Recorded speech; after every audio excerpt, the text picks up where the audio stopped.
할렐루야. 오늘도 요한계시록의 말씀 함께 나누게 되어서 감사드립니다. 오늘은 계시록 14장 일곱 나팔과 일곱 대접 사이에 일어나는 일들. 계시록 14장에 나온 내용은 참 중요한 내용입니다. 그래서 우리가 이것을 또 어떻게 봐야 될까 하는 면에서 우리가 새로운 인식을 가져야 될 필요가 있고요. 나타나는 사건들이 하나씩 간략간략하게 여러 가지 일들이 나타나고 있지만 그 의미가 굉장히 중요한 의미의 내용들이 많다라고 하는 것입니다. 자, 먼저는 우리 시온산에 어린 양과 함께 14만 4천 명이 서는 그 사건에 대해서 우리가 먼저 보도록 하겠습니다.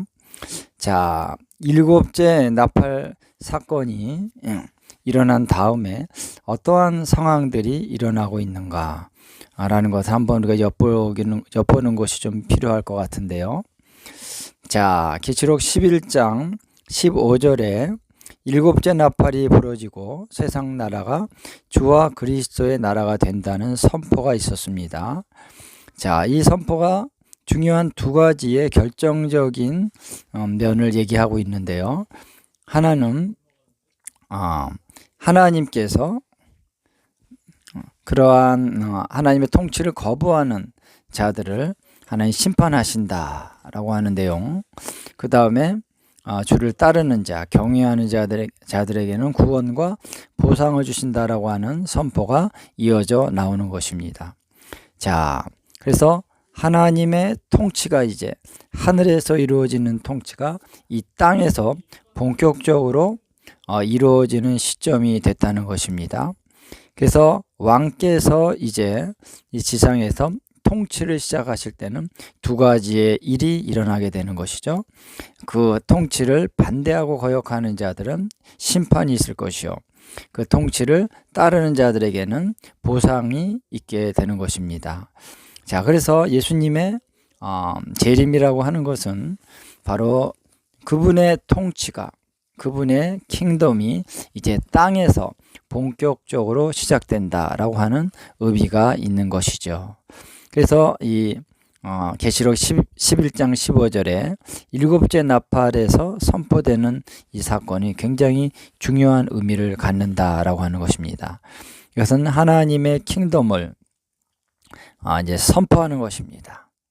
하늘과 땅에서 이것을 선포하는 그런 중요한 의미가 있기 때문에, 그래서 일곱째 나팔 사건에 대해서 계시록 10장에서부터 이것에 중요한 의미가 있다라는 것을 보여주는 것이고, 바로 그래서 이 시점이 이제 선지자들이 예언했던 많은 예언들 안에서 이 시점이 있는 그 날은 너무나도 중요한 날이다 라고 하는 것을 성경적으로 이제 계시록에서 증거하고 있는 것입니다.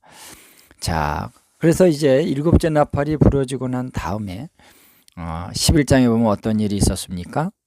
하늘의 성전이 열리고 성전 안에 하나님의 언약궤가 보인다 그랬습니다. 그리고 지진과 또 번개와 또 우레와 이러한 일들이 또 따라왔다는 내용이 있죠. 자, 여기서 결정적으로 하나님의 언약궤가 보인다는 것이 어떤 의미가 있는 것인가, 왜 이것이 이 시점에서 중요하게 계시되고 있는 것인가 하는 의미를 우리가 다시 한번 우리가 엿보고자 합니다. 자, 언약궤라고 하는 것이 무엇인가 라는 거예요. 언약궤라고 하는 것은 이스라엘에게 여호와 하나님께서 그 언약궤에 강림하셨고 그 현현을 나타내 주셨습니다. 그래서 언약궤라고 하는 것은 단순한 어떤 기구가 아니라 거기에 하나님의 실제적인 임재가 있었던 것이죠. 그래서 언약궤 위에 어떤 언약궤를 덮는 부분을 속죄소라고 하죠. 자, 그곳이 바로 여호와께서 좌정하시는 장소, 곧 보좌라고 할 수 있는 것입니다. 그래서 언약궤가 이렇게 움직여가는 것은 뭐냐면 바로 하나님의 보좌가 움직이는 것입니다. 그래서 보좌가 움직일 때 하나님의 킹덤이 그 자리에서 역사되는 것이 또한 이곳저곳을 다니고 움직였다라고 하는 것입니다. 자, 그래서 언약궤라고 하는 것의 의미는 보좌인데 이 땅에서의 하나님의 보좌, 그것이 바로 언약궤다라고 하는 것이죠. 그래서 다윗이 다윗의 장막을 세우고 언약궤를 가져왔다라고 하는 것은요, 하나님의 보좌를 가져왔다는 것입니다. 그래서 보좌가 거기 세워진다는 것은 뭐냐면 하나님의 통치가 본격적으로 이루어지는 것을 의미하는 것이죠. 그래서 다윗이 거기서 우리가 이 언약궤하에서 우리가 듣고자 한다, 그리고 묻고자 한다, 이런 얘기를 했죠. 그래서 하나님께 묻고 듣는 것은 무엇입니까? 그것이 통치를 받는다는 그런 얘기인 것입니다. 자, 근데 에스겔서에 보면은 1장에 하나님의 보좌가 이렇게 예루살렘 성전으로 내려오는 그런 장면이 나옵니다. 그래서 저 북쪽에서부터 불과 같은 것이 오는데 바람도 함께하고 또 거기에 구름이 함께한다, 그런 얘기들이 나오는 것이죠. 그것이 이제 쭉 진행되는 모습을 보면은 보좌에서 이제 하나님이 보좌에 계신데 그 영광이 이제 예루살렘 성전에 임하는 것까지 내용이 나오고 있는 것입니다. 그래서 에스겔에서 1장만 보면 안 되고요, 1장 26절, 또 9장 3절, 10장 1절, 11장 23절 이렇게 보면은 거기에 보좌에 대한 얘기가 쭉 나오고 있습니다. 자, 그래서 이 에스겔서에 나오는 그 보좌가 바로 이 지상에 임하는 보좌다라고 하는 것이죠.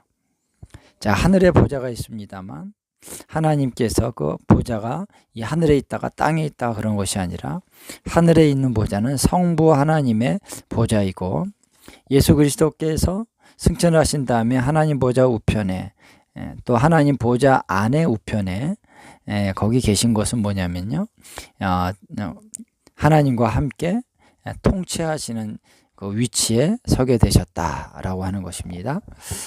그래서 하늘의 보좌가 있는데 그것은 바로 아버지의 보좌예요. 그래서 예수님도 말씀하셨습니다. 내 아버지의 보좌에 내가 함께 앉게 된 것처럼 내가 이제 나의 보좌에 너희들을 함께 앉게 하리라 하고 요한계시록 3장에 라오디게아 교회에 대한 말씀의 뒷부분에 이것이 나오고 있습니다. 자, 예수님의 보좌가 있는데 그것은 바로 이 지상에 내려오는 보좌다 라고 하는 것입니다. 자, 그래서 이제 하나님의 언약궤는 이제 그리스도께서 이제 구름을 타고 오신다 그랬죠. 구름을 타고 오실 때 바로 그 언약궤, 하늘에 있는 하나님의 언약궤는 그리스도의 강림하심과 함께 그분이 앉으시는 보좌로서 이 땅에 내려온다라고 하는 것입니다.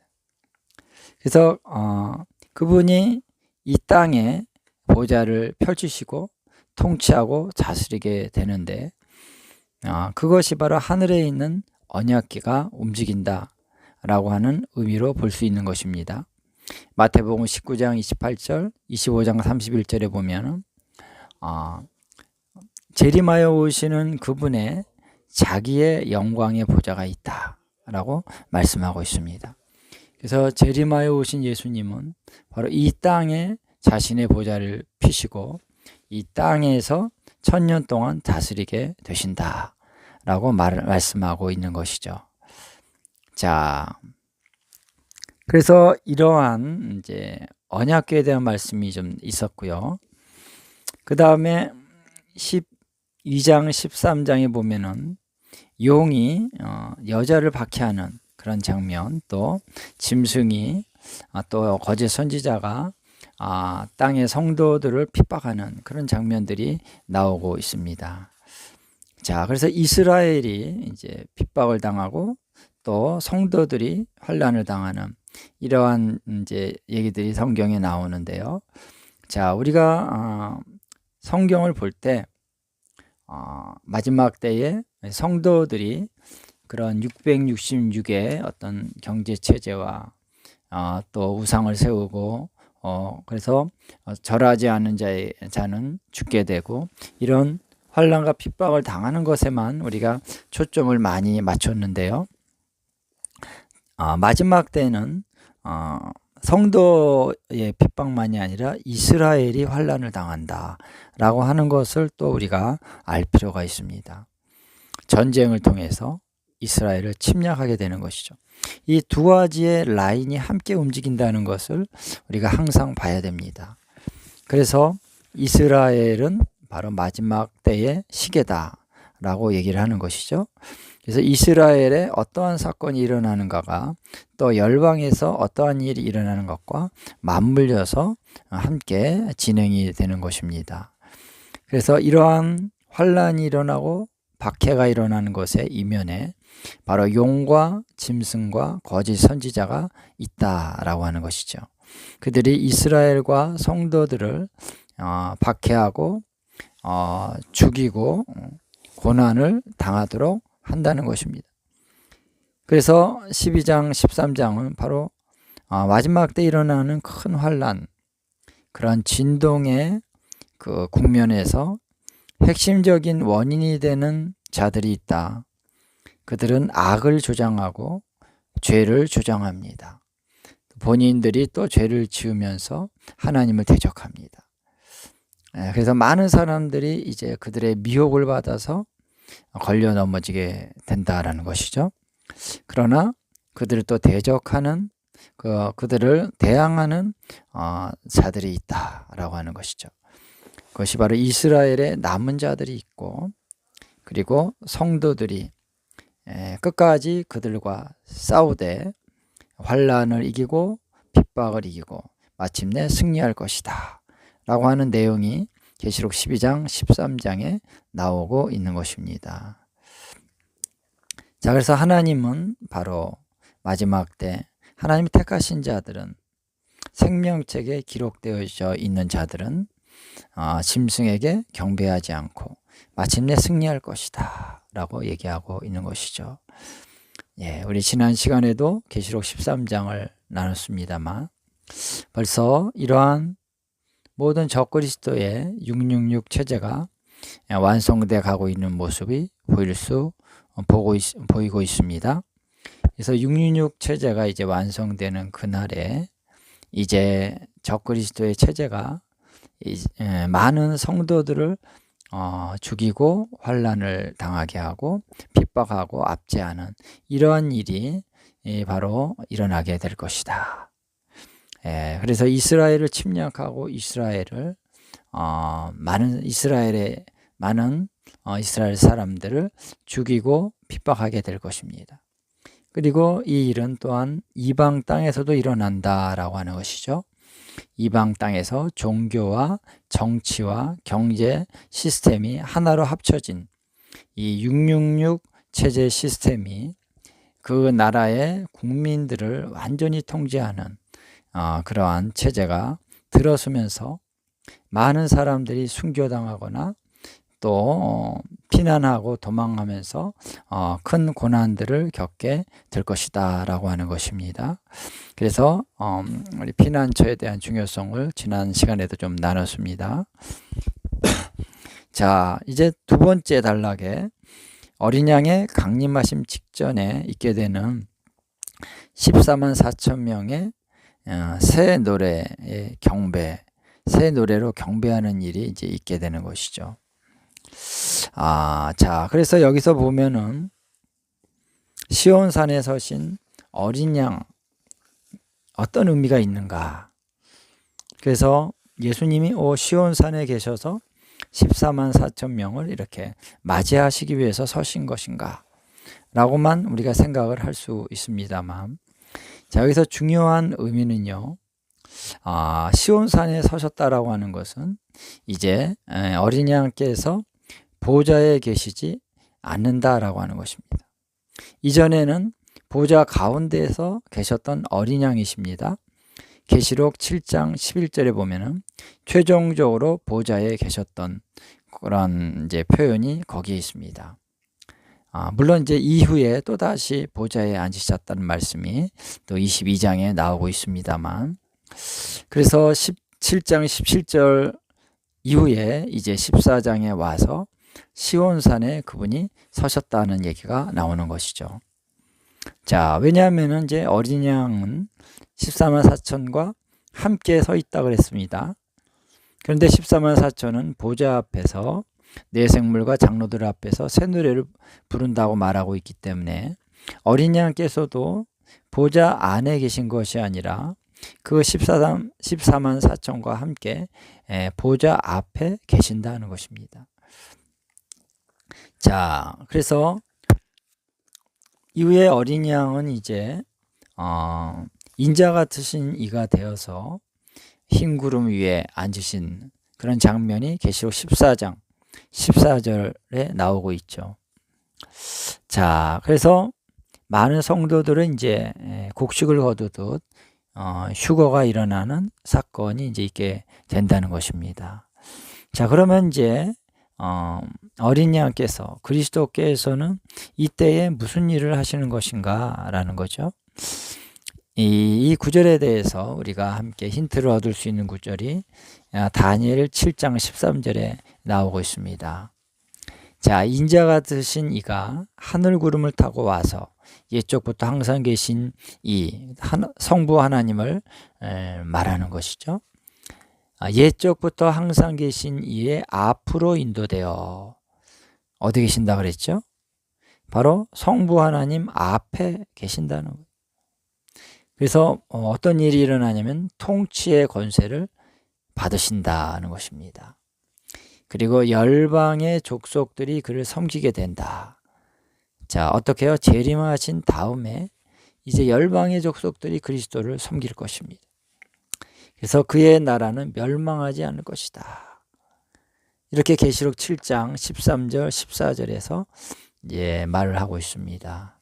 자, 이러한 과정이 한 단계 한 단계 진행된 때 가장 먼저 인자 같으신 이가 바로 성부 하나님 앞에 오게 된다 하는 그런 내용이 나오고 있다는 것이죠. 자, 여기서 하늘 구름을 탄다 그랬습니다. 자, 하늘 구름 아까 얘기한 것처럼 하늘의 성전 안에 있는 언약궤를 의미한다고 볼 수 있는 것이죠. 그래서 언약궤가 보좌다. 그리스도 자신의 보좌다. 그래서 보좌에 앉았을 때 이제 하늘 구름을 이제 타시게 되는 것이죠.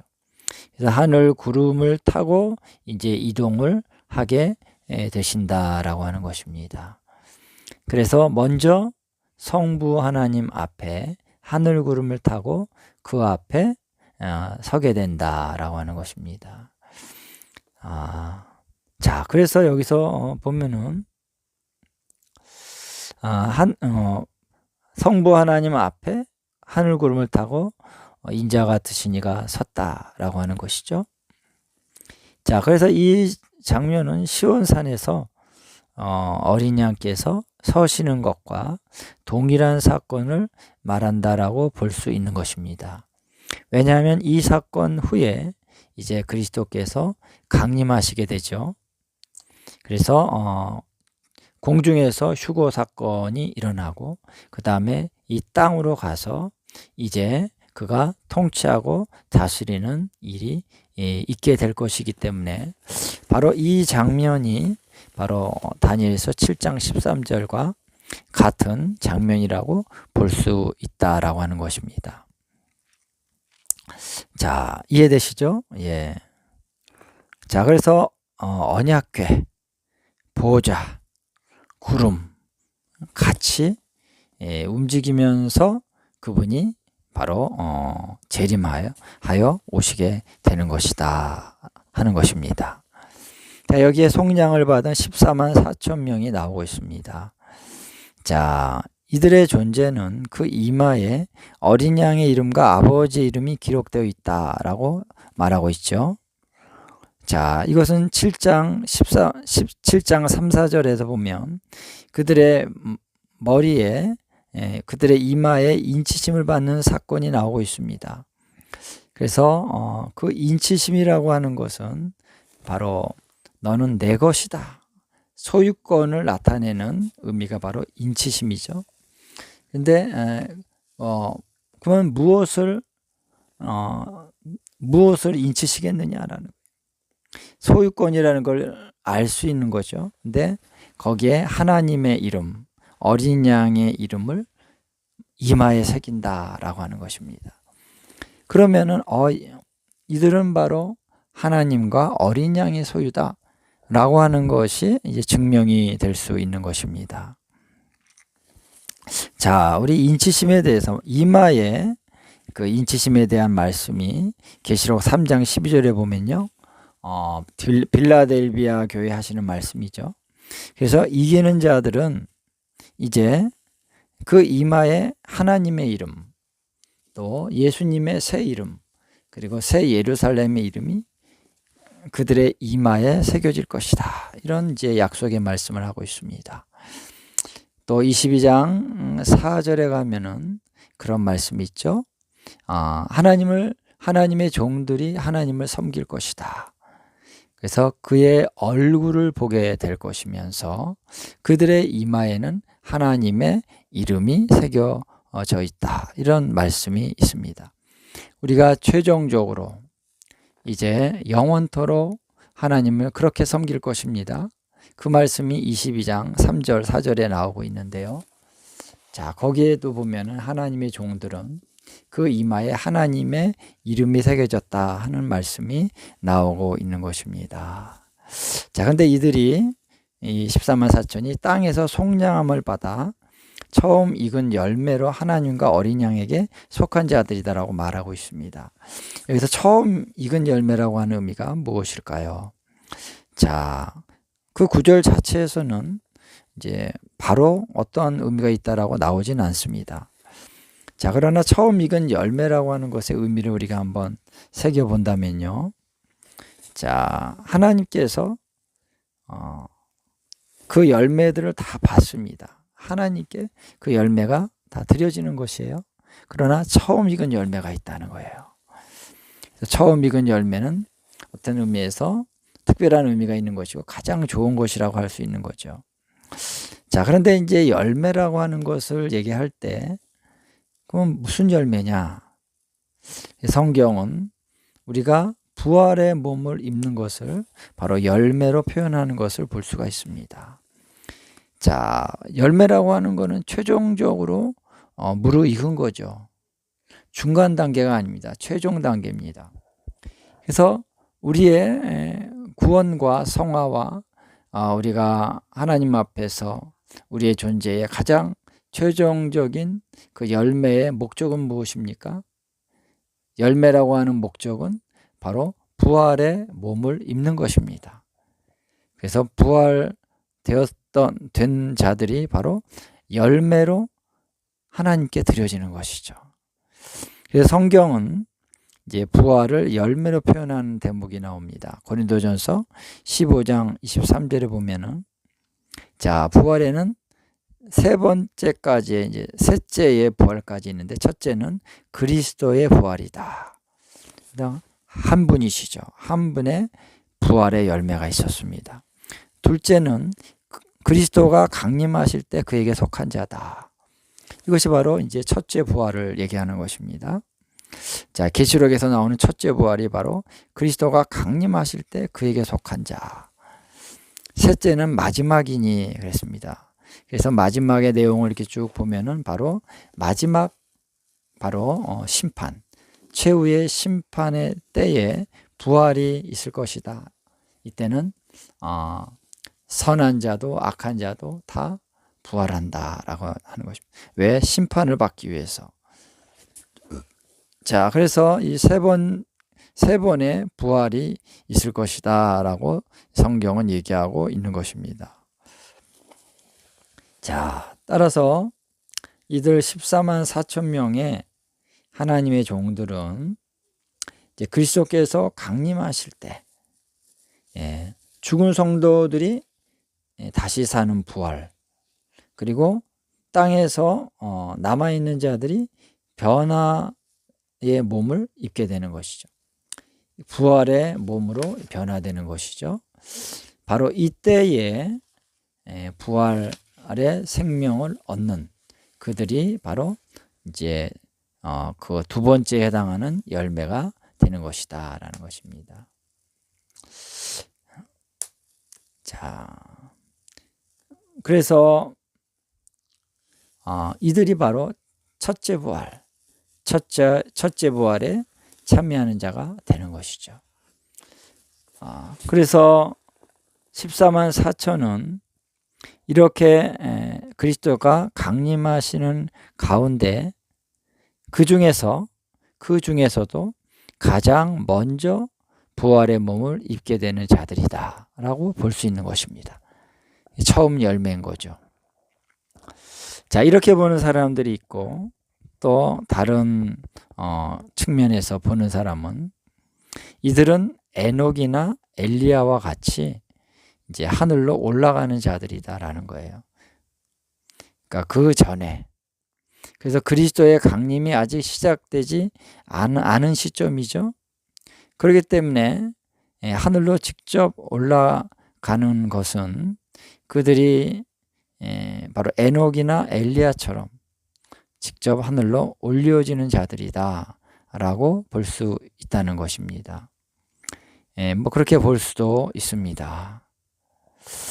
그래서 그렇게 되면은 이제 그리스도께서 아직 강림하시기 직전인 그 시점에 그들이 하나님 앞에 설 때는 바로 에녹이나 엘리야와 같은 그런 그냥 몸이 다른 과정 없이 그냥 그 자리에서 들려 올라가는 엘리야나, 에녹에 대한 얘기는 뭐 자세히 안 나옵니다만 엘리야가 올라갈 때는 불병거가 와서 이렇게 회리바람을 타고 올라가죠.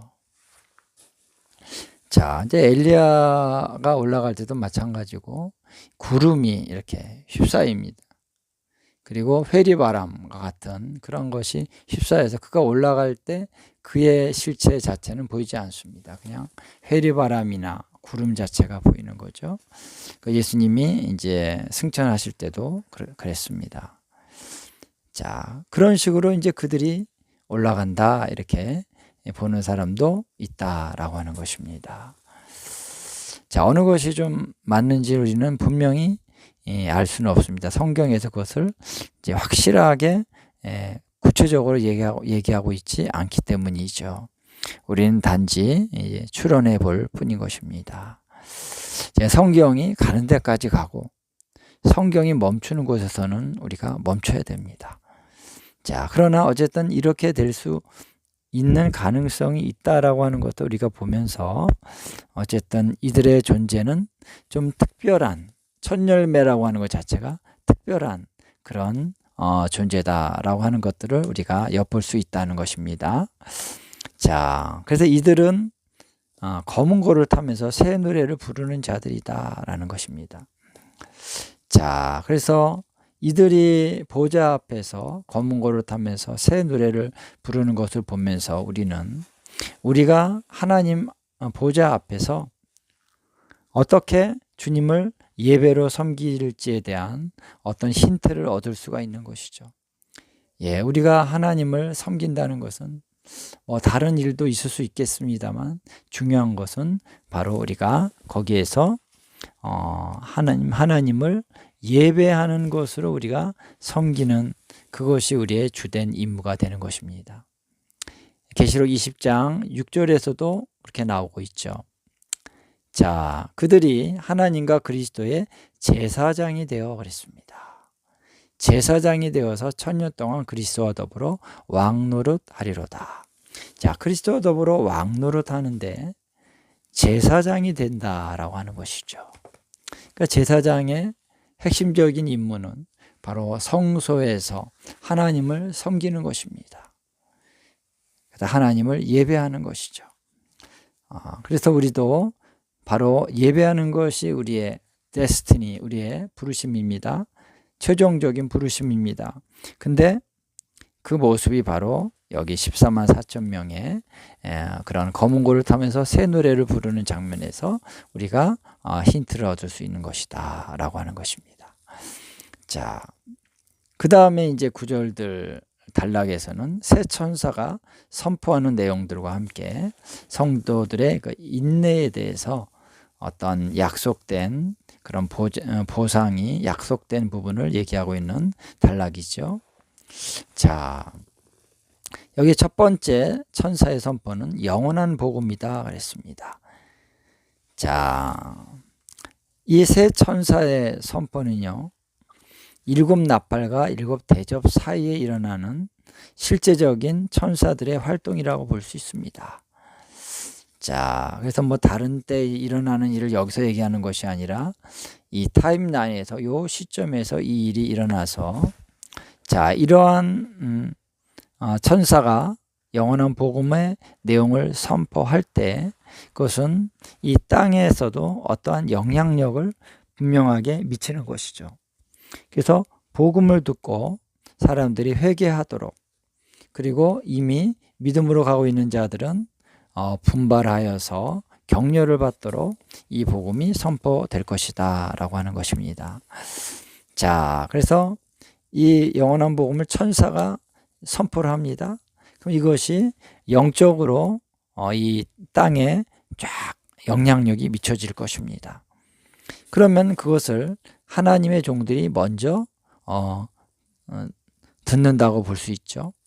하나님께 깨어있는 자들, 영이 깨어있는 자들에게 이 복음의 계시가 들려올 것입니다. 그럼 그들이 듣고 아직 깨어나지 못한 사람들에게 전하게 되겠죠. 이렇게 전달될 수도 있고, 아니면은 뭐 천사가 이것을 선포할 때 아직도 주님을 만나지 못하는 걸 사람들에게도 어떠한 꿈에서나 아니면은 영적인 영향력이 그들에게 직접 갈 수도 있을 것입니다. 어쨌든 이 복음의 말씀의 계시가 이 땅 가운데 퍼져 나갈 것입니다. 자, 그래서 왜냐하면은 이 복음의 영원한 복음의 말씀의 내용은 온 땅에 있는 모든 사람들이 들어야 될 내용이다, 이렇게 이제 성경이 얘기하고 있기 때문인 것이죠. 자, 그래서 복음은 온 땅에 모든 사람들이 들어야 될 바로 그런 메시지인 것입니다. 자, 근데 그 복음의 핵심적인 내용의 주제는 뭐냐면요, 하나님의 심판의 때가 임박했다라고 하는 것이죠. 자, 하나님의 심판의 시간이 이르렀음이니 그랬습니다. 그래서 하늘과 땅과 바다와 물들의 근원을 만드신 이를 경배하라 그랬습니다. 자, 그리고 그 전에 하나님을 두려워하며 그에게 영광을 돌리라. 자, 하나님의 복음의 말씀을 들을 때 사람들에게 반드시 어떤 반응을 요구합니다. 복음이라는 것은 그냥 그래, 그런 내용이 있는 걸 알아라, 하나의 지식의 증가를 위해서 뭔가를 알아라고 하는 의도가 있는 것이 아니라 그 복음을 듣고 반응해라 라고 하는 것입니다. 회개하라는 것입니다. 믿으라는 것입니다. 그리고 구체적인 행위에서 하나님을 경배하는 그러한 자세로 나와라.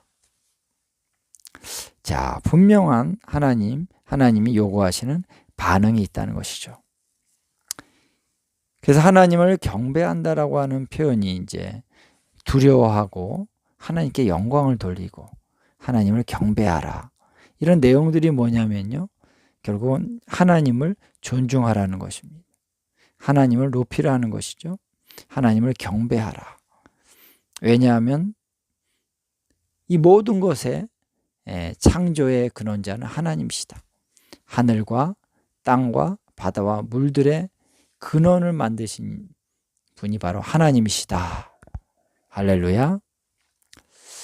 그래서 땅에서 하늘에서 일어나는 많은 일들이 어떠한 인간에 의해서 조정되는 게 아니다. 어떤 다른 뭔가 자연 법칙이나 이런 것에 의해서 움직이는 게 아니라는 것입니다.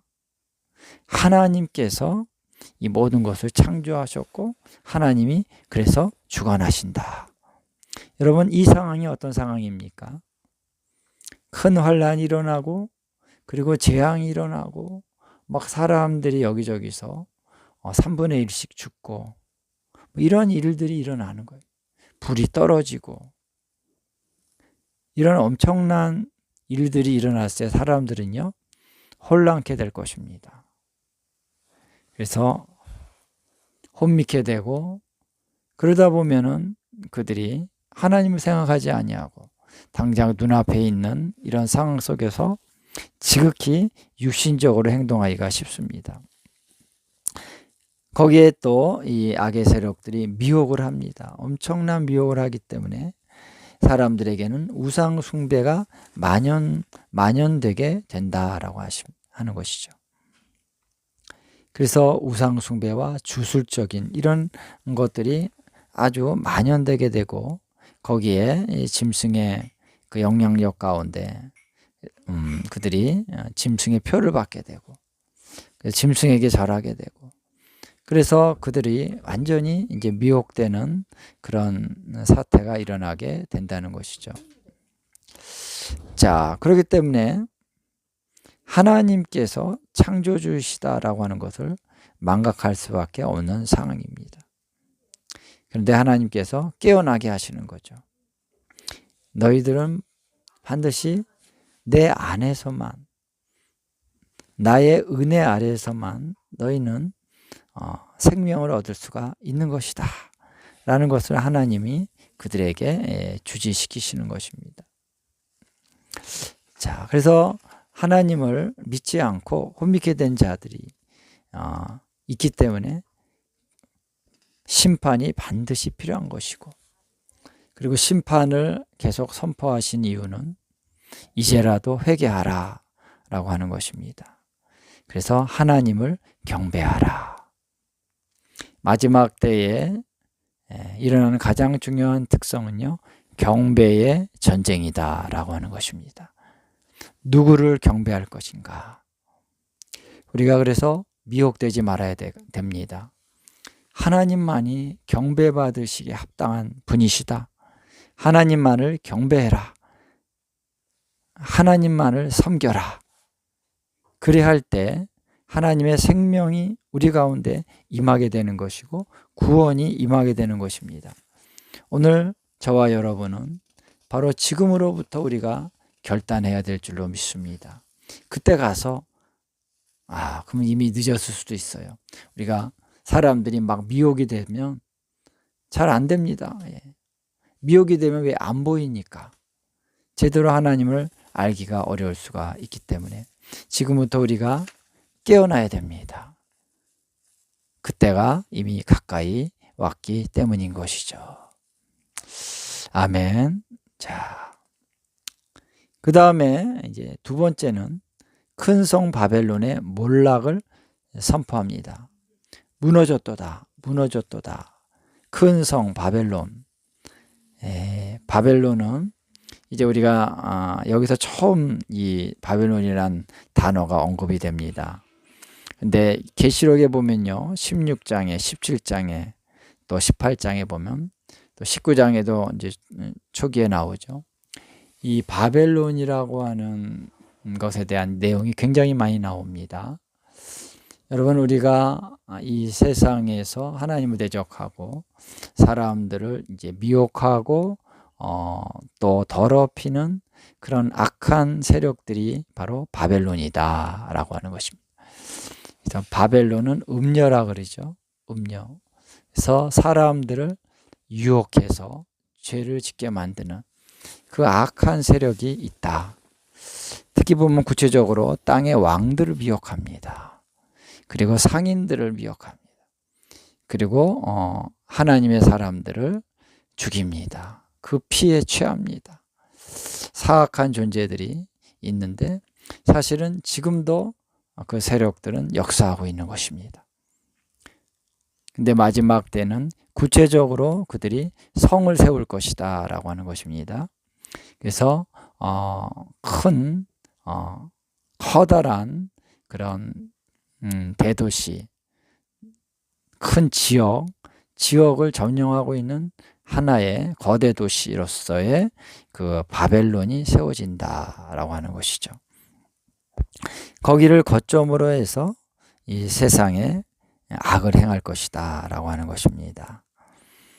자, 나중에 가서 이 바벨론에 대해서 좀 더 구체적으로 얘기할 것인데, 이 바벨론이 이제 무너질 것이다 라고 하는 선포를 하고 있다 라고 하는 것이죠.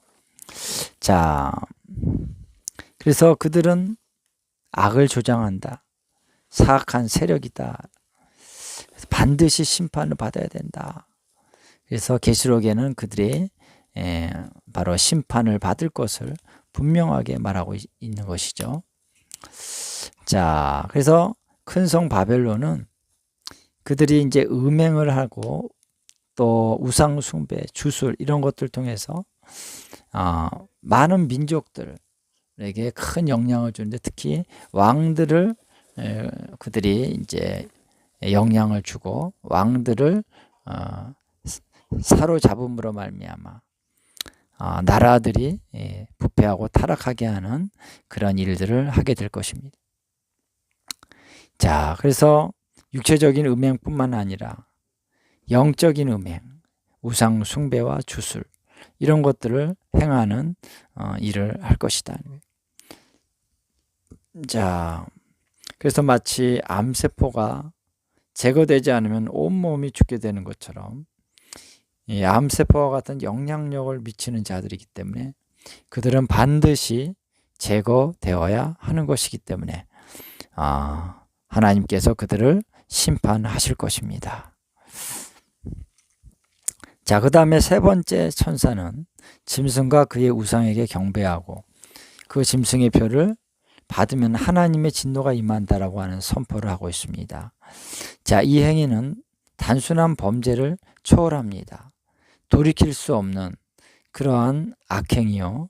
그래서 결국 영원한 타락으로 떨어질 수밖에 없는 것을 의미하는 것입니다. 자, 그래서 우상 숭배와 주술적 행위는 하나님 앞에 아주 음행의 죄와 같이 아주 그의 존재들 안에 혼을 사단에게 갖다 바치는 그런 행위를 말하는 것이죠. 그렇기 때문에 짐승에게, 그 우상에게 절하는 것은 그들의 혼을 완전히 더럽히는 것입니다. 게다가 거기서 결정적인 것은 뭐냐면요, 이마나 오른손에 짐승의 표를 받는 행위다라고 하는 것입니다. 이것은 그들의 몸에까지 영향을 미쳐서 통제력을 완전히 상실되게 만드는 기술적인 장치다 라고 하는 것을 우리가 이미 알고 있습니다. 그래서 그 두뇌를 장악하고 생각을 장악합니다. 그래서 돌이킬 수 없는 것이죠. 자, 그래서 그들의 혼을 사탄에게 바칩니다. 그러면 악한 영이 그를 제압합니다. 그리고 짐승의 표를 받음으로써 그들의 몸이 통제 가운데 들어가게 됩니다. 그러니까 돌이킬 수 없는 것이죠. 다시 회개하고 다시 예수님을 믿을 수가 없는 상황 속으로 들어가게 되는 것입니다. 그래서 짐승의 표를 받지 말아라고 하는 그러한 강력한 요청을 이제 요한계시록은 하고 있는 것입니다. 왜 이렇게 구체적으로 썼는가? 마지막 때 이 행위야말로 완전한 멸망으로 가게 되는, 지름길로 가게 되는 그런 계기가 되는 것이기 때문에, 그리고 그것은 대단한 미혹 가운데 이루어질 것입니다. 속임수 가운데 이루어질 것입니다. 또 오늘 우리가 각성하고 깨어나야 되는 것은, 이제 우리 사회에서 이런 666 시스템이 조금씩 우리 가까이로 강요되어서 들어오고 있습니다. 우리가 그렇게 따라가지 않을 수 없도록 만듭니다. 이것을 거부하려고 그러면 우리의 삶의 모든 전반적인 부분들을 다 포기해야 되는 것입니다. 경제적으로, 종교적으로, 또 정치적으로 우리는 우리가 가질 수 있는 모든 기득권을 포기해야만 바로 이것을 거부할 수 있는 차원으로 우리를 몰고 간다는 것이죠. 자, 이 부분에 대해서 여러분 이미 다 이해하고 계실 줄로 믿습니다. 자, 그래서 이들에게는 더 이상 구원받을 수 있는 가능성이 상실되기 때문에 심각한 범죄라는 것입니다. 그래서 우리가 이 심각성을 잘 깨달아야 되는 것이죠. 그래서 우리는 실질적인 차원 안에서 우리가 경계해야 됩니다. 그리고 피난처가 필요하다라고 하는 얘기를 우리가 지난 시간에도 했습니다. 단순히 우리가 이것을 그냥 우리는 맞이해서 그냥 순교당하겠다라고 하는 그러한 의미보다는 피해야 됩니다. 도망가야 됩니다. 그러나 우리가 직면하게 될 때는 순교해야 되죠. 그래서 이 두 가지 차원에서 우리가 대응을 해야 되는 면에서 우리가 준비되어져 있어야 할 줄로 믿습니다. 그래서 이 짐승의 표를 받고 우상을게 절한 자는요, 밤낮 쉼을 얻지 못할 것이다. 그래서 이제 그들의 혼이 악한 자의 손아귀에 완전히 넘어갔다는 것입니다. 그래서 쉼이라는 것을 얻을 수가 없는 것입니다.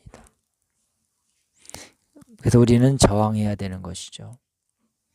진정한 쉼, 진정한 안식은 바로 우리가 믿음을 지키는데 있다라고 하는 것입니다. 자, 밤낮 그들이 쉼을 얻지 못한다 그랬는데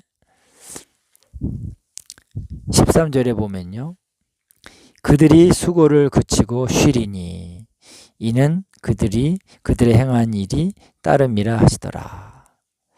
자, 이 주 안에서 죽은 자들은요, 이 믿음을 지키고 짐승의 표를 거부하고 마음과 영혼을 정결함으로 지킨 자들, 그들은 바로 수고를 그치고 쉬게 되는 날이 올 것이다. 이렇게 성경은 분명히 대조해서 얘기하고 있는 것입니다. 자, 여러분, 성도들은 그래서 하나님의 계명을 지키고 예수님에 대한 믿음을 지키는 자다라고 얘기하고 있는 것입니다. 또 계시록 12장 11절에 보면은 그들은 어린 양의 피와 자기의 증거의 말씀으로 저들을 이기고, 저 악한 자들을 이기고, 그 다음에 자기의 혼을 죽기까지 사랑치 아니하였다 하는 표현이 나옵니다. 그래서 자기의 생명을 죽기까지 아끼지 않았다 이렇게 나오죠. 그래서 원어를 보면은 혼입니다. 자기의 혼을 죽기까지 사랑치 아니하였다. 아가페하지 않았다. 자, 이것은 무엇입니까? 바로 순교를 각오한다는 것입니다. 그래서 순교하는 차원까지 가게 된다면 기꺼이 순교를 선택해야 되는 것이죠. 그래야만 구원을 얻게 되는 것입니다. 그러니까 순교자들은 특별한 하나님의 특별한 또한 은총이 보상이 있게 될 것입니다. 자, 그래서 우리는 끝까지 믿음으로써 계명과 믿음을 지킴으로써 우리는 이 악의 세력들의 모든 공격으로부터 우리가 벗어나야 될 줄로 믿습니다. 자기를 지켜야 될 줄로 믿습니다. 자, 그래서 이러한 이제 일들의 세 가지의 선포와 마지막 믿음에 대한 권고의 말씀을 하고 있는 이제 단락을 넘어서서 이제 마지막 때에 일어나는 휴거의 사건에 대한 얘기를 좀 이제 넘어가고 있습니다. 자, 여기 보면 구름을 타고 오시는 인자와 같으신 이가 나오죠. 자, 그래서 아까 14장 1절에 시온산에 서신 어린 양, 여기서는 구름을 타신 인자와 같으니 이렇게 흐름이 넘어가고 있는 것입니다. 그리스도의 위치가 이제 하늘에서 공중으로 이렇게 오셨습니다. 자, 그래서 여호와 하나님께서 시내산이나 또 광야에서 이스라엘에게 임하실 때에도 거기에 구름이 나타납니다. 그래서 이 구름 가운데 주님은 이제 오신다는 것이고요. 구름 가운데 자기 백성들에게 나타나셨습니다. 그래서 구름을 타신 구름 위에 앉아 계신 인자 같으신 이는 바로 구름을 타고 오시는 중이다라고 하는 것이죠. 그래서 구름 타고 오신다는 말씀은 여러 군데서 나오고 있습니다. 자, 그래서 그 머리에 금면류관을 쓰셨는데 이 면류관이란 뜻은 스테파노스라는 단어입니다. 자, 이 스테파노스는 뭐냐면은 마라톤이나 어떤 운동 경기를 하면은 승리자에게 이 씌워주는 월궤관이라고 그러죠. 월궤관입니다. 면류관이라고 할 수 있는 것이죠. 자, 이거는 승리한 자, 성취한 자에게 주는 것입니다. 그래서 그리스도께서는 이 스테파노스를 쓰시기에 합당하신 분이시다. 그래서 그리스도께서 이미 죽으시고 부활하시고 승천하시고 모든 것을 이루셨고 이제 재림의 과정에서도 모든 것을 이루실 것입니다. 그리고 이제 이 스테파노스는 승리한 자, 끝까지 믿음으로 모든 것을 모든 과정을 성취한 자, 믿음의 경주를 마지막까지 달려온 자, 그들이 스테파노스를 쓸 것입니다. 할렐루야. 그래서 예수님은 스테파노스를 쓰시고 이제 재림하여 오신다라고 하는 것입니다. 그리고 휴거의 그 타이밍에서 많은 사람들, 많은 하나님의 성도들을 이제 휴거시킨다는 거예요. 부활의 몸을 입고 휴거되게 하신다라고 하는 것입니다. 반면에 이제 디아데마라고 하는 왕관이란 뜻의 단어가 계시록에 3번 나옵니다. 이거는 통치자가 쓰는 그런 관을 얘기하는 것입니다. 계시록에 딱 3번 나오는데요. 계시록 12장 3절에서는 이제 사탄에 대해서 그가 썼다라고 하는 거, 또 13장 1절에 짐승이 썼다. 그래서 바로 통치자라고 하는 의미에서 그들이 디아데마를 썼다는 것입니다. 또 19장 12절에는 바로 재림하신 그리스도에 대해서 이 왕관을 썼다라고 나오고 있습니다. 이 3번만 디아데마고 나머지는 전부 다 스테파노스입니다. 그래서 24장로들이 쓴 것은 바로 스테파노스를 쓴 것이죠. 그들은 성취한 자들, 그들은 승리한 자들이다 라고 하는 것을 얘기해 주고 있는 것입니다. 자, 그 다음에 인자 같으신 이의 손에 예리한 낫을 가졌다 그랬습니다. 이것은 추수를 위한 도구인 것이죠. 추수라고 하는 것은 바로 성도들을 모으는 것입니다. 성도들이 바로 부활의 몸을 입고 그들이 또 휴거되어져서 그리스도 앞에 모이게 되는 이 사건 가운데서 이제 그들을 모아오는 것입니다. 자, 그래서 성도의 부활이 먼저 있게 됩니다. 죽은 성도들이 먼저 부활하게 되고요. 그 다음에 살아남아 있는 자들이 변화가 됩니다. 그래서 부활의 몸으로 변화가 되는 것이죠. 그들은 이제 죽음을 맛보지 않고 이러한 변화를 겪게 되는 것입니다. 그러면 이 땅에 부활의 몸을 입은 자들이 있게 되는데 그 다음에 그들이 공중으로 들려 올라가는 휴거가 있게 되는 것입니다.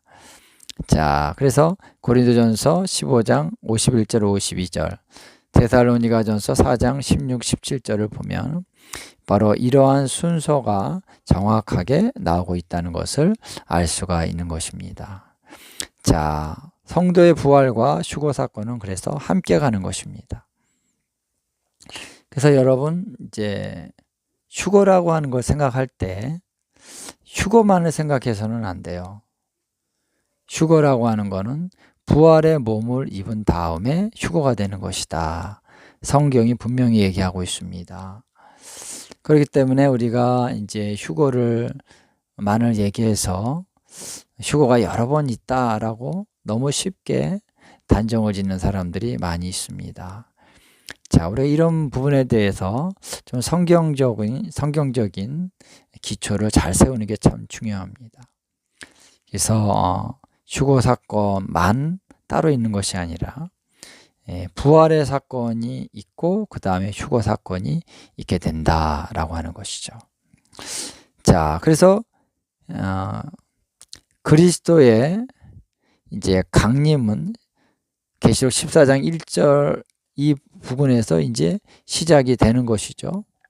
그 다음에 14장 14절에서 이제 공중으로 와 계십니다. 구름 위에 계십니다. 자, 그 다음에 어떤 일이 일어납니까? 15장 1절부터 보면은 7 대접의 심판이 있을 것이고요. 그 다음에 19장 11절 이하에서 이제 그리스도가 땅에 착지해서 이제 크고 두려운 날에 심판이 시작된다고 볼 수 있습니다. 자, 따라서 이제 그리스도의 강림하심의 기간이 그렇게 길지는 않다는 것입니다. 이제 많은 사람들이 얘기하듯이 이제 휴거가 된 다음에 7년 후에 그리스도의 지상 재림이 있다, 이런 식으로 얘기를 하는 분들이 있죠. 또 혹은 3년 반이다 이렇게 얘기를 합니다만 그렇게 길지 않다는 것입니다. 왜냐하면 그리스도의 강림하시는 사건은요, 이제 큰 환란이 일어나고 재앙이 일어나고 하는 그 시점에서 거의 마지막 부분에 일어날 것이고, 그래서 강림이 시작된 다음에 휴거 사건이 있고 그 다음에 7 대접의 심판이 나오죠. 7 대접의 심판은 그렇게 길게 이루어질 것 같지는 않다는 것입니다. 그러면 그 기간이 그렇게 아주 길지는 않다는 것입니다. 그렇다고 또 아주 짧은 것만은 또 아닐 수 있는 거죠. 그냥 눈 깜짝할 사이에 있는 것은 또 아닙니다. 어느 정도의 기간은 있습니다. 자, 그래서 우리가 균형된 그런 감각 가운데 이 타임라인들을 우리가 잘 봐야 될 줄로 믿습니다. 자, 휴거된 자들은요, 이제 그리스도를 따라서 그들이 함께 이런 전쟁에 참여해서 그런 악한 자들을 심판하는 일을 함께 하는 것을 볼 수가 있습니다. 계시록 19장 14절에 보면은 그 나오고요. 다른 요엘서나 스가랴서에 보면은 똑같이 이들의 존재들이 나오고 있습니다. 자, 그래서 그들은 이제 함께 심판하고 1000년 동안 그리스도와 함께 다스리는 자들이다. 그리고 그들이 바로 첫째 부활에 동참한 자들이다. 그래서 이 시기에 성도의 부활과 휴거에 동참하는 자들은 첫째 부활에 참여하는 자들이 되는 것입니다. 저와 여러분이 바로 그 대상이 되지 않겠습니까? 할렐루야. 우리가 감격 가운데, 소망 가운데 준비될 수 있기를 주님의 이름으로 축원드립니다. 또 데살로니가전서 4장 16, 17절을 보면 아까도 얘기한 것처럼 순서가 있다는 것이에요. 성도의 부활이 먼저 있고 그리고 그 다음에 살아남은 자들의 변화된 다음에 이제 부활의 몸을 입은 자들이 이 지상에서 공중으로 휴거가 된다라고 하는 것입니다.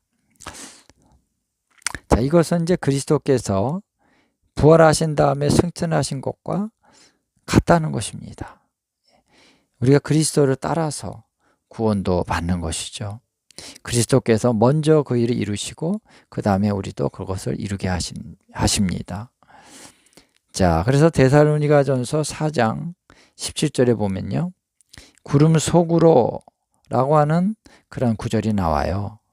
그래서 우리가 구름 속으로 이제 들려 올라간다 이렇게 해서 구름 속으로가 뭔가 저 위에 있는 구름처럼 우리가 생각이 될 수 있는 것인데요. 원문에 보면은 구름 안에서라고 하는 단어를 쓰고 있습니다. 영어로 말하면 in clouds. 그래서 in이라고 하는 영어 단어에 해당되는 헬라어는 n입니다. n. 그것은 안으로, in이라는 뜻이죠. 그래서 구름 안에서 이렇게 번역이 돼야 됩니다. 구름 안에서 공중으로 끌려 올라갈 것이다. 이렇게 원문은 정확하게 표현하고 있다는 것입니다. 자, 그래서 예수님도 이제 부활하시고 승천하실 때 어떻게 승천하셨냐면은 예수님이 이제 하늘로 올리우실 때 구름이 가려서 더 이상 보이지 않게 되더라 그랬습니다. 그러니까 예수님의 실체는 보이지 않게 구름에 휩싸여서 쭉 올라가시는 것입니다. 우리 성도들이 휴거될 때 어떻게 휴거되느냐? 구름이 가린다는 것이죠. 구름 안에 들어간다. 구름이 와서 확 성도들을 휩싼 다음에 구름과 함께 올라가기 때문에 성도들의 모습은 보이지 않게 되는 것이죠. 엘리야가 올라갈 때도 병거가 타고 갔는데 회리바람이 불어가지고 엘리야가 실체가 보이지 않았습니다. 그냥 회리바람이 막 이렇게 치는 것만 보이는 거죠. 마치 구름 속에서 올려가는 것과 같습니다.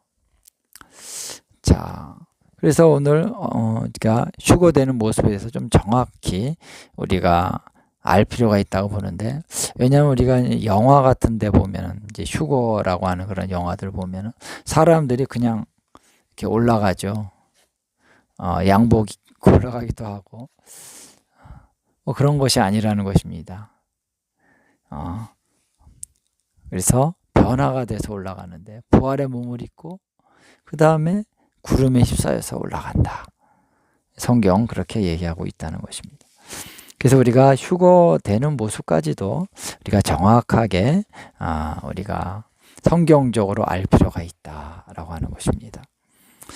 그래서 성경에서 그 다음에 이제 성경에 나오는 천사를 통한 심판의 추수의 대목을 한번 우리가 보도록 하겠습니다. 자, 이것은 포도송이를 거두는 그런 추수로 나오고 있는데요. 이것은 악한 자들에 대한 심판을 얘기하는 것입니다.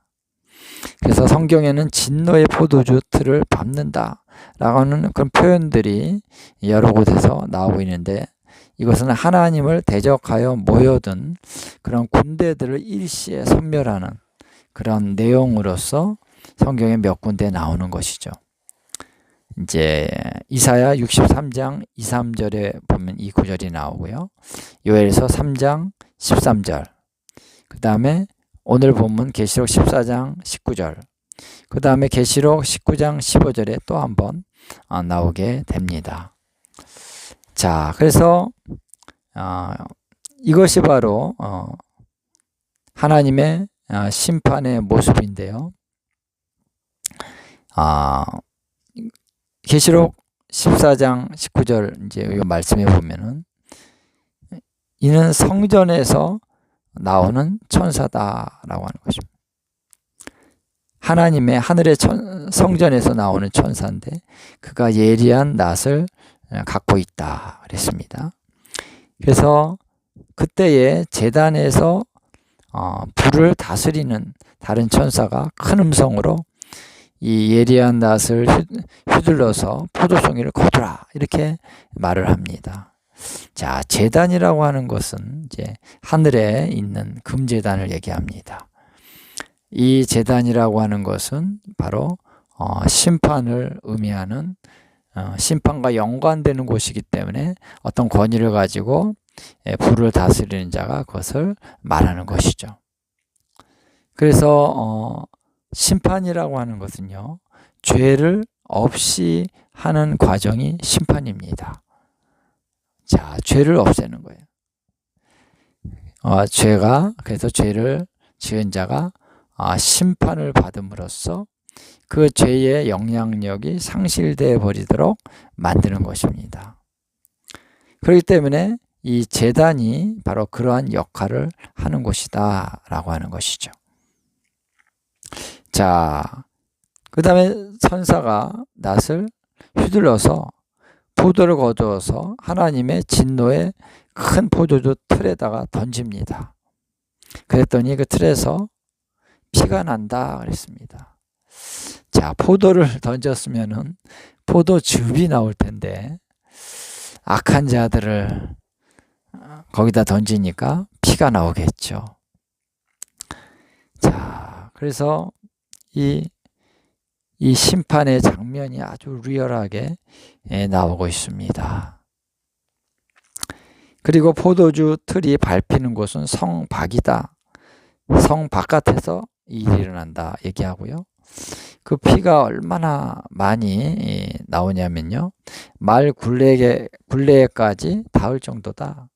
말 굴레가 뭡니까? 말 굴레는 이제 말의 입에 이렇게 굴레를 씌우죠. 그래서 말 굴레에 이제 굴레를 입에다가 굴레를 씌워서 이렇게 말 타는 사람이 이렇게 조종할 수가 있습니다. 그래서 왼쪽으로 끌면은 말이 왼쪽으로 가고 오른쪽으로 끌면 오른쪽으로 가고 또 땡기면은 쓰고 뭐 이런 어떤 그 말이 신호를 받는 곳인데 좀 괴롭긴 하겠죠. 고통스럽겠죠. 그게 말 굴레인데요. 그러니까 보통 높이가 한 1m에서 2m 사이에 되지 않겠습니까? 더 이상이 되는 말도 있는지 모르겠습니다만, 그래서 엄청난 높이로 이 피가 강을 이룬다는 것이죠. 그래서 그 피가 어디까지 이르냐면요, 1600 스타디온까지 퍼졌다 이렇게 얘기하고 있습니다. 자, 성 밖에는 어느 성인지에 대해서 정확한 설명이 이 본문에는 나오지 않죠. 그러니까 스타디온은 약 192m입니다. 그래서 이 길이가 있는데 1600 스타디온을 환산해 보면요, 약 3006km다. 아니 306km다. 그러니까 약 거의 한 300km 정도 되는 거리라고 보면 되는 것인데, 이 거리는요, 서울에서 대구까지가 약 300km가 됩니다. 그러니까 엄청나게 먼 거리까지 이 피가 흘러간다라고 하는 것이죠. 자, 그리고 이 장소가 이제 높은 장소니까 또 그게 가능하겠죠. 예. 자, 그러면은 이때의 시기와 장소가 언제고 어딘지 우리가 좀 분석을 할 필요가 있습니다.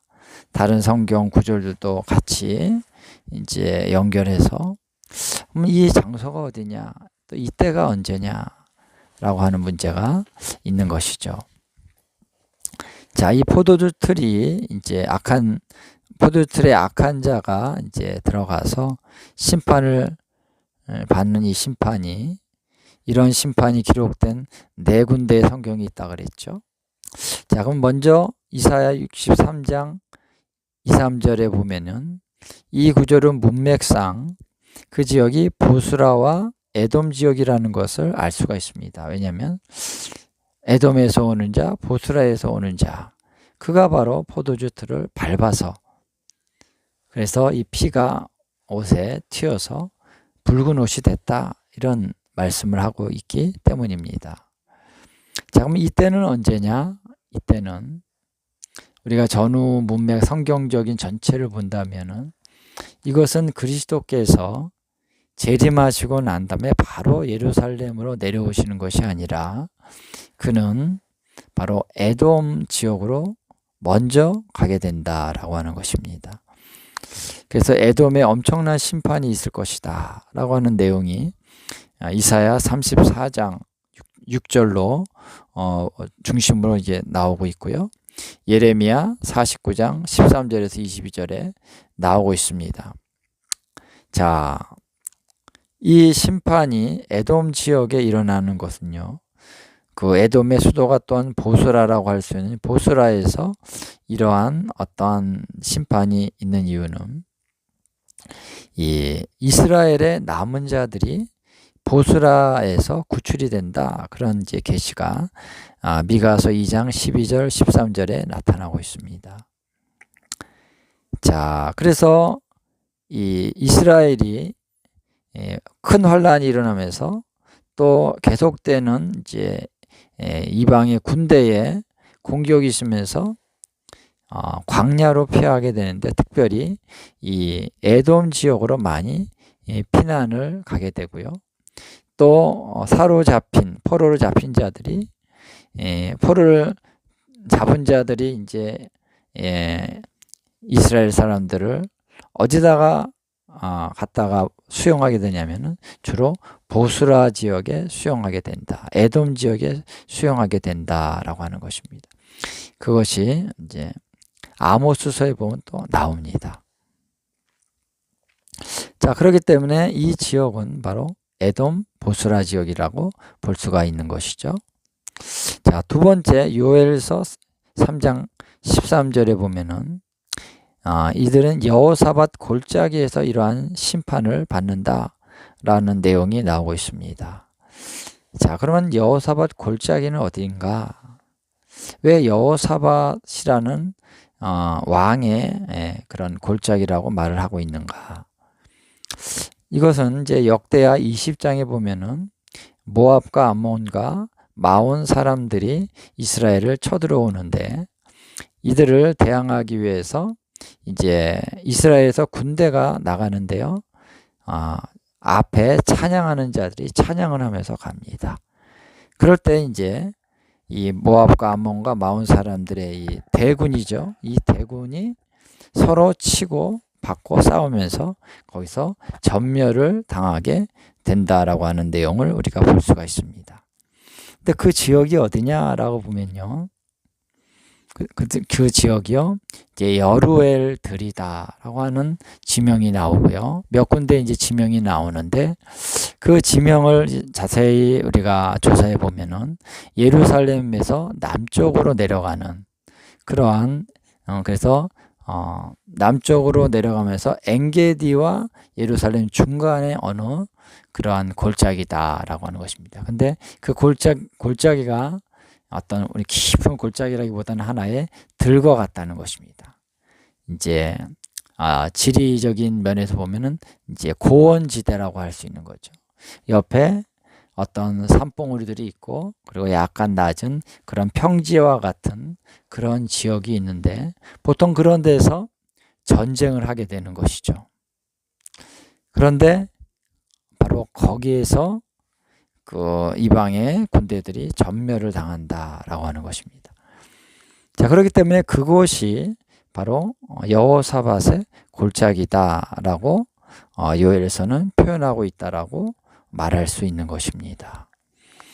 굉장히 넓은 그러한 고원지대이기 때문에 수많은 그런 사람들이 거기에 모일 수 있는 것이죠. 그리고 하나의 분지와 같이 이렇게 산봉우리들로 둘러싸여 있기 때문에 거기가 포도주 틀과 같은 그런 역할을 할 수 있는 것입니다. 그래서 위에서 그냥 밟아버리면 한꺼번에 전멸할 수 있는 지형을 갖고 있는 곳이다 라고 말할 수 있는 것입니다. 자, 그래서 이 요엘서 3장 13절의 말씀은 바로 그리스도께서 예루살렘에 입성하기 직전에 일어나는 그러한 사건이다. 스가랴서 14장 2절 또 12절 13절에 나오는 그런 내용하고도 같은 사건이고, 계시록 19장 19절로부터 21절에 나오는 거기에 적그리스도와 거짓 선지자도 산채로 유황불 못에 던져지는 그 사건이 나오죠. 이것과 같은 사건으로 볼 수 있는 것입니다. 자, 그래서 세 번째로 넘어가서 19장 15절의 내용은요. 자, 그리스도께서 땅으로 강림하신 처음 지역인 에돔 지역로부터 예루살렘으로 올라오는 지역들을 심판하시는 그런 장면으로 볼 수 있습니다. 그래서 이사야 63장 1절 3절에 나오는 에돔과 보스라 지역을 포함한 또 그 위에도 계속 어떤 대적하는 자들이 있을 수 있습니다. 그래서 이 사건을 얘기하는 것으로 우리가 볼 수 있는데요. 자, 그래서 계시록 19장에 있는 이 내용은 먼저 처음에 이제 11절부터 시작이 되죠. 그래서 여기서 이제 15절에 가서 맹렬한 진노의 포도주 틀을 밟겠다 이렇게 나오고 있습니다. 그래서 이 내용 15절에 이제 맹렬한 포도주 틀에 밟는다는 내용은 이 보스라 지역과 에돔 지역에서의 이러한 심판을 포함하는 그런 얘기라고 볼 수가 있습니다. 자, 그래서 그러면서도 이것이 또한 뒤에 나오는 이제 요엘서 3장 13절에 있는 것까지도 포함하는 어떤 좀 광범위한 차원에서 둘 다를 다 얘기하는 그러한 내용으로도 볼 수 있습니다. 그래서 한 번에 이 일이 이루어졌다라고 보기에는 이 표현 자체가 이제 여러 번도 될 수 있는 어떤 특징적인 그런 성격으로 얘기가 되어지고 있기 때문에 이제 에돔 지역, 보스라 지역, 또 중간에 있는 지역, 그리고 마지막에 예루살렘 근처인 그런 여호사밧 골짜기까지 바로 다 포함하는 그런 얘기라고 볼 수도 있는 것이죠. 그러나 이제 이 15절의 위치상 이것은 예루살렘과 그 근처에 있는 그런 여호사밧 골짜기에 대한 얘기는 포함되지 않는 것으로 볼 수도 있는데, 자, 왜냐면은 예루살렘에 대한 얘기는 또 뒤에 나오고 있기 때문에, 근데 어쨌든 약간 경계가 좀 모호합니다만, 바로 19장 15절에 나오는 얘기는 주로 이제 보스라와 그 에돔에 대한 얘기를 우선적으로 얘기하고 있는 거라고 볼 수가 있습니다. 자, 그러면 이제 계시록 14장 20절에 본문의 시기와 또 장소가 어딘가 하는 것을 우리가 좀 파악해 봐야 되는데요. 자, 여기서 보면 특징적인 것은 뭐냐면 이 본문에서는 그리스도 자신이 그런 진노의 그런 포도주 틀을 받는다는 내용이 아니라 천사가 그것을 한다라고 나오고 있죠. 이제 그리스도께서 여기서 개입한다라고 하는 단 한 단어의 구절도 없습니다. 천사가 한다 이렇게 나오고 있기 때문에, 그래서 아마 이것은 좀 그동안 이제 얘기되었던 세 군데의 다른 내용과는 다른 차원이라고 우리가 좀 생각해 볼 수가 있는 것이죠. 자, 그리스도께서는 14장 1절에 나타나시고 계시고 14장 4절에 나오고 있고, 그 다음에는 그 이후로는 그리스도께서 여기서 개입한다는 그런 말이 없다는 것이죠. 그리고 이 시기는 그리스도께서 아직 땅에 내려오셨다라고 하는 그러한 얘기도 나오지 않고 있습니다. 그리스도가 땅에 착지하게 돼서 일이 일어나는 것은 19장 11절 이하입니다. 그렇다면 시기적으로도 맞지 않는 것이죠. 그렇기 때문에 이 구절을 어떻게 우리가 해석해야 될지 조금 어려움이 있다는 것입니다. 그래서 그것과는 시기적으로 다른 어떠한 사건이다라고 우리는 봐야 되는 것이 타당하다라는 것입니다. 그리고 또 장소가 성밖이라고 하는 어구를 쓸 때 이 성이라고 하는 것은 어떤 성을 얘기하는 것이냐, 어떤 성을 얘기하는 것일까요? 우리가 예루살렘을 생각할 수도 있고 또 바벨론을 생각할 수도 있고 또 보스라를 생각할 수도 있습니다. 그런데 여기서 이제 보스라와 달리 여기는 천사가 하는 것이기 때문에 꼭 보스라라고 볼 필요는 없는 것이죠. 그 다음에 바벨론, 그러니까 바벨론에서 이런 일이 일어난다라고 하는 어떤 다른 구절에 근거가 있지가 않습니다. 이제 바벨론은 여기서 오히려 이제 17장에 보면은 짐승과 그 열뿔이 음녀를 미워해서 이제 그 바벨론을 멸망시킨다, 불태운다, 그런 이제 말씀이 나오고 있기 때문에 바벨론은 아닌 것 같습니다. 이 성격이 다르죠. 나중에 바벨론의 멸망에 대해서도 좀 자세한 내용을 얘기해 보면은 바벨론이 아니라는 것을 우리가 정확히 알 수 있습니다. 그렇다면 이 성이라고 하는 것은 바로 예루살렘을 의미한다라고 볼 수 있는데요. 자, 11장에 보면은 11장 2절에 예루살렘을 가리키는 거룩한 성이라는 말이 나오고요. 또 같은 11장에 보면은 큰 성이란 말이 나옵니다. 그래서 예루살렘이 바로 큰 성이기도 하죠. 그래서 이 성이라고 하는 것은 바로 예루살렘을 의미한다라고 보는 것이 굉장히 타당하다라고 말할 수 있는 것입니다. 자, 그러면 이 시기에 대해서 좀 더 우리가 좀 엿본다면요. 자, 적그리스도와 이방 군대는요, 이 마지막 때 3번 예루살렘을 침략한다라고 하는 그런 단서를 이 성경을 통해서 우리가 발견할 수 있는데요. 자, 다니엘서를 보면은 1차 침략이 11장 31절에 나옵니다. 이것은 바로 멸망에 가증한 것을 세우고 큰 환란이 일어나는 그 구절입니다. 또 스가랴서 12장 2, 3절에 보면은 이제 예루살렘이 둘러싸이고 이제 유다에까지 이른다라고 하는 큰 환란에 대한 내용, 이 스가랴서 12장 2, 3절이 나오고 있습니다. 자, 이것은 마태복음 24장 15절과 21절에서 나오는 멸망에 가증한 것이 거룩한 곳에 서고 큰 환란이 일어난다는 그 구절과 같은 맥락의 구절들이고 사건이죠.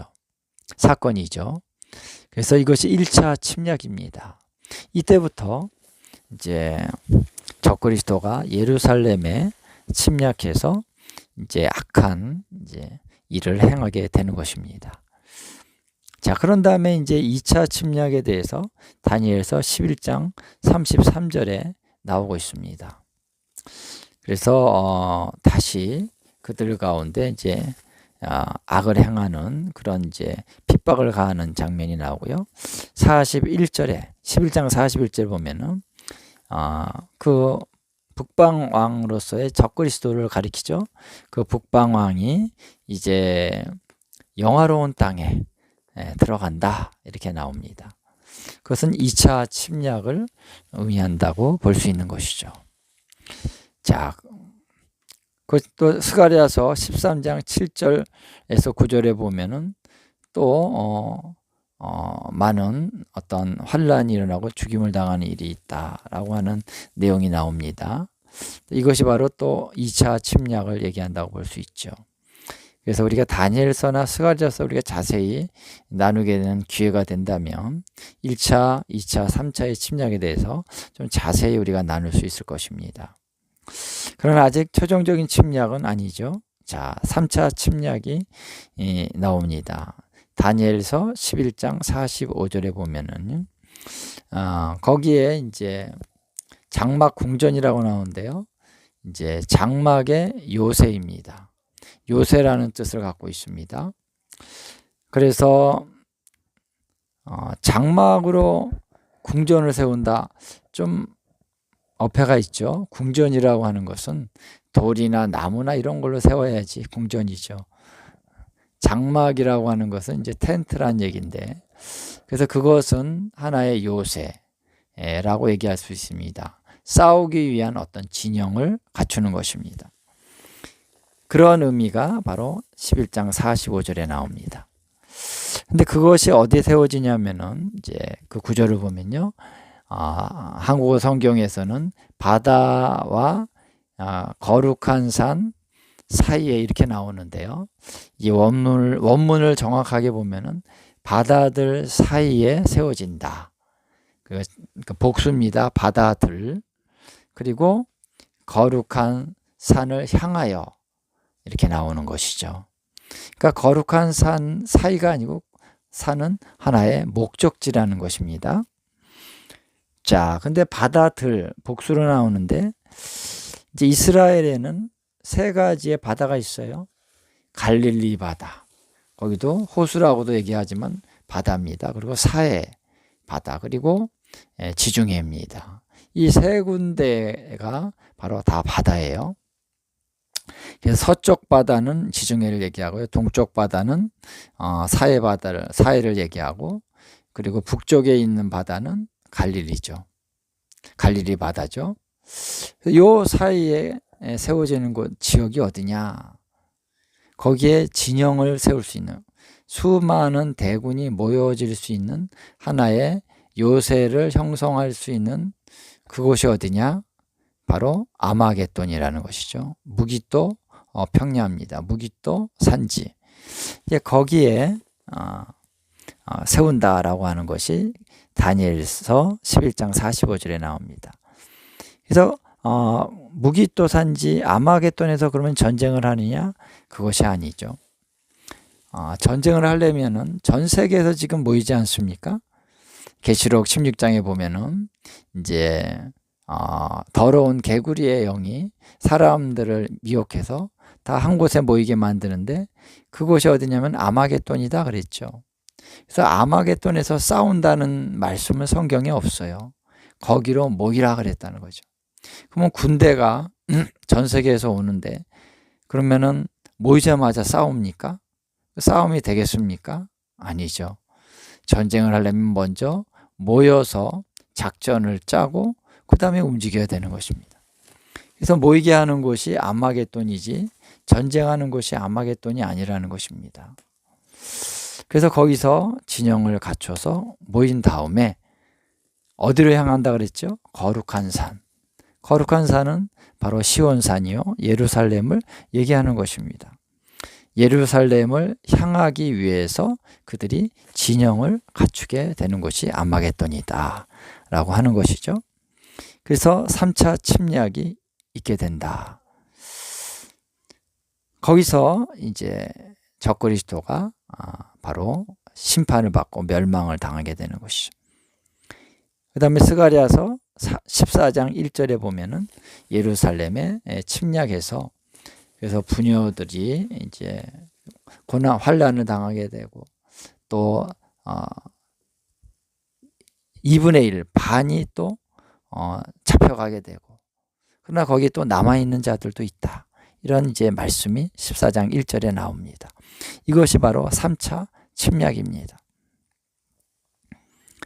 자, 그래서 계시록 16장 16절에 나오는 아마겟돈 소집, 이것은 바로 3차 침략에 해당하는 것이다 라고 하는 것이죠. 그리고 계시록 11장에 나오는 두 증인이 짐승에게 죽임을 당하는 사건이 바로 3차 침략이라고 볼 수 있는 것입니다. 그래서 3차 침략의 그때에 들어가서 두 증인이 그때 죽임을 당하게 된다라고 하는 것이죠. 자, 그 다음에 이제 지진이 일어나고 그랬죠. 예. 그 지진이 7번째 대접의 심판에 그 큰 지진을 얘기한다라고 제가 말씀을 나눴었습니다. 자, 그러면 여기서 1차 침략 있은 다음에 군대가 거기 계속 있었으면은 다시 2차, 3차 침략이 있을 필요가 없습니다. 그냥 다 점령해 버렸는데 2차 침략을 할 필요가 뭐 있습니까? 그냥 군대가 주둔하고 있으면 되는 것이죠. 근데 왜 2차 침략이 필요하냐면은 1차 침략 때 그들의 군대가 물러간다는 것입니다. 여기 해당되는 구절이요. 다니엘서 11장 32절에 나옵니다. 그러면 이제 이스라엘의 군대들이 용맹하다. 용맹하여서 세력을 얻을 것이다. 그랬습니다. 그러니까 세력을 얻는다는 의미는 뭐냐면은 이제 세력을 잡는다. 그래서 이긴다는 것입니다. 전쟁에서 이긴다는 것을 얘기하는 것입니다. 그래서 그들을 물리친다는 것이죠. 1차로 침략한 군대가 어떤 큰 환란을 일으키고 많은 사람들을 죽이고 포로로 잡아가지만 또한 그들은 물리쳐진다라는 것입니다. 그 다음에 요엘서 2장 20절에 보면은 북쪽 군대가 이제 물러가서 한쪽은 서쪽 바다, 한쪽은 동쪽 바다에 그들이 수몰된다. 아니면은 그 바다로 이제 도망친다라고 하는 그런 내용이 나옵니다. 북쪽 군대가 이제 물러가는 군대가 바로 1차 침략한 군대죠. 그 다음에 스가랴서 12장 4절에서 6절에 보면은 이제 이방의 그런 군대들을 이스라엘이 제압을 하고 이제 다시 그들이 예루살렘으로 돌아온다. 도망갔던 자들이 돌아온다. 이렇게 이제 말씀이 나오고 있습니다. 그건 1차 침략이 극복되는 그런 의미의 내용들입니다. 자, 그 다음에 이제 2차 침략은 그런 얘기가 단서가 되는 구절이 없어요. 그 다음에 계시록 14장 20절에는 이제 이방의 군대들이 성 밖에서 이제 짓밟힌다라고 이제 하는 내용이 나오는데 이것이 바로 2차 침략 후에 그들이 물리쳐지는, 제압되고 전멸되는 그런 사건을 의미하는 것이 아닌가라고 볼 수 있다는 것이죠. 자, 왜냐하면은 이 시기가 바로 전체적으로 볼 때 바로 2차 침략과 굉장히 비슷한 그런 시기라는 것을 볼 수가 있기 때문이다라는 것입니다. 3차 침략 때는 이제 적그리스도와 거짓 선지자도 전멸이 됩니다.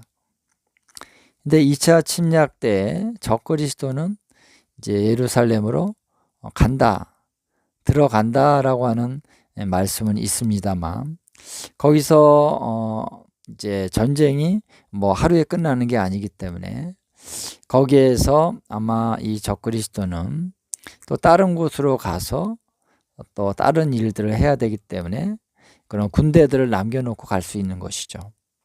다니엘서에 보면은 11장 41절에 이제 들어간다, 거룩한 성에 들어간다 한 내용 다음에 그가 이제 다른 나라들도 또 침략한다는 말씀이 이어집니다. 그래서 애굽, 이집트, 구스, 리비아 이런 나라들을 이제 정복한다. 그런 내용들이 이제 나오고 있는 것이죠.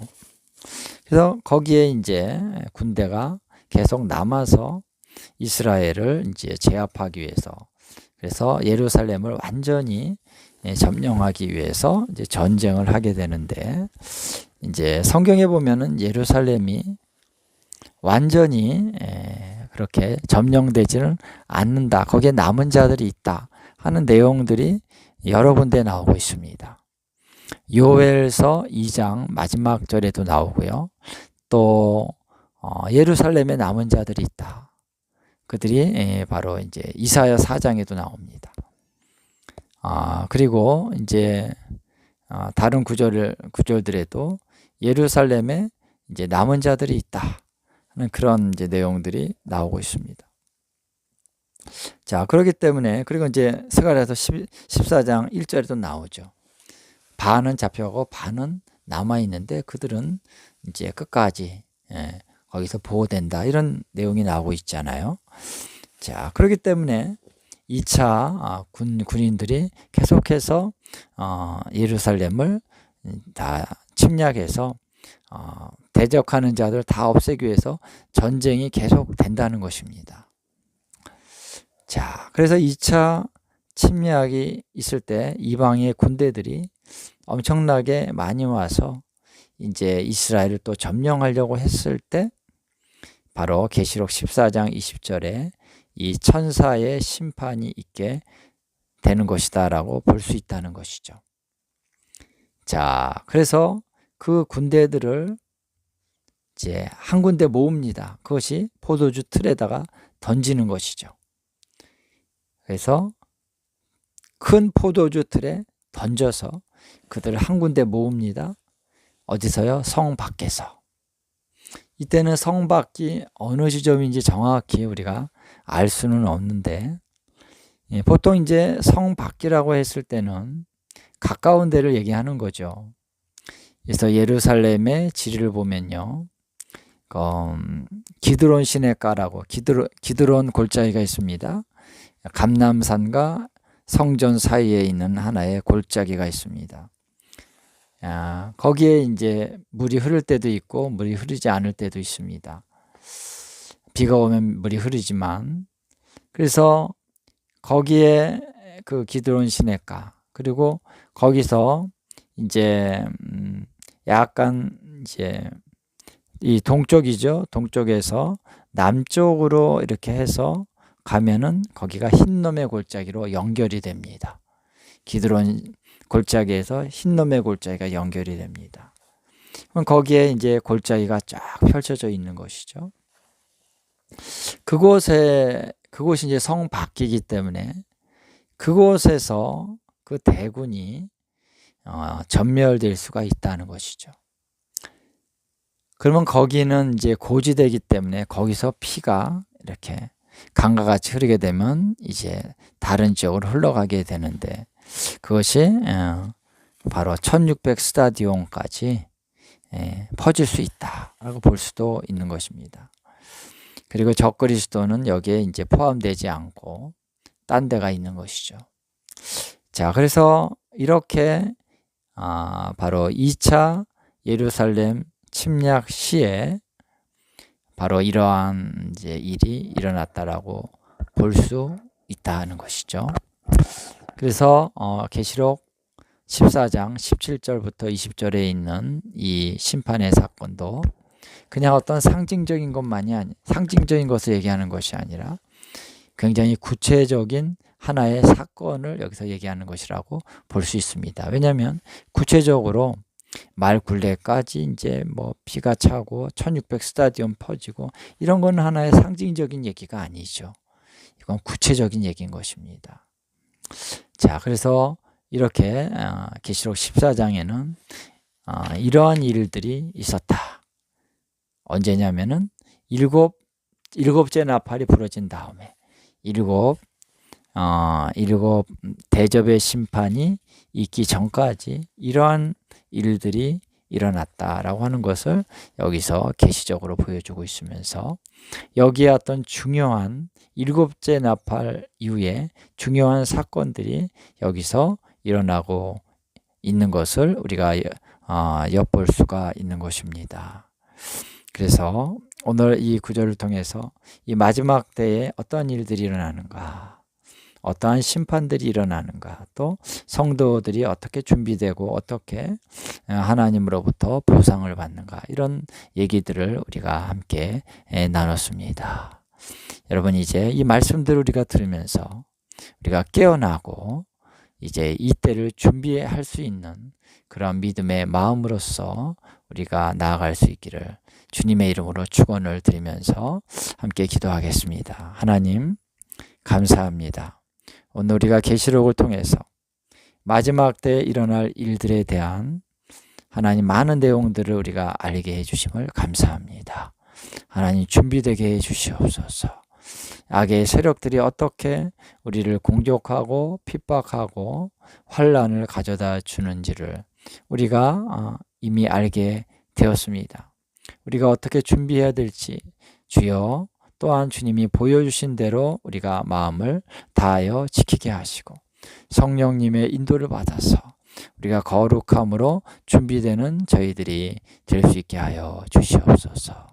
그래서 승리하는 우리의 삶이 될 수 있도록 하나님 함께하여 주시고, 이 마지막 때에 대한 모든 계시의 말씀들이 더욱더 분명히 우리 안에서 깨달아져서 우리 하나님께 영광을 돌리는 저희들이 될 수 있도록 주여 인도하여 주시옵소서. 감사드리오며 예수님의 이름으로 기도하옵나이다. 아멘.